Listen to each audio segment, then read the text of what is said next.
The union campaign against the Newman government stepped up a notch today. Angry cleaners and teacher aides stormed the Executive Building in a protest over job cuts. Earlier, the Premier accused public servants of leaking details of the government's cost-cutting agenda. Francine Norton reports. Liar, liar, pants on fire! Public servants came to deliver their message to the Premier. So let's go inside and see what the little weasel says to us.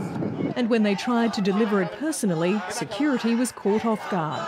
Come on, come on, come on, come on, hey, come on. These workers are afraid they'll be next on the chopping board. The little dictator inside here has taken the rights away from these cleaners and teacher aides. Shame!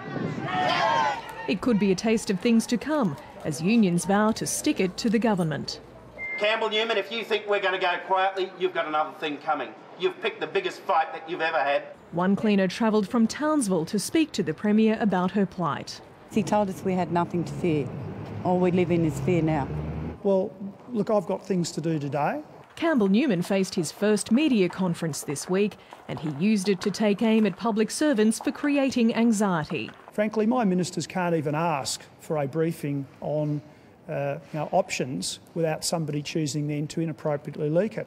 And that's why we're now moving on at speed. He is the person who is the Premier of this state. He is the person who is fueling this uncertainty and this fear.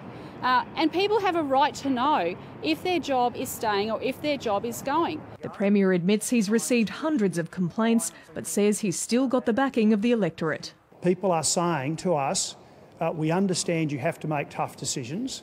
Mr Newman says he hopes 20,000 jobs don't have to go, but won't rule it out to rein in debt.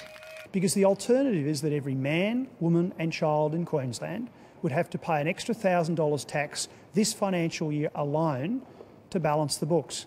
But nor will he rule out new taxes and charges. Wait till the budget. Unions don't intend to wait that long. The public service will continue to leak while the government continues to try and cover up what they're doing. The Together union has invited the Premier and Treasurer to meet more than 200 public servants next week to listen to their concerns and put them to rest.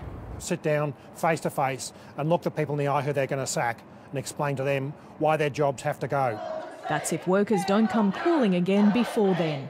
Francine Norton, ABC News, Brisbane.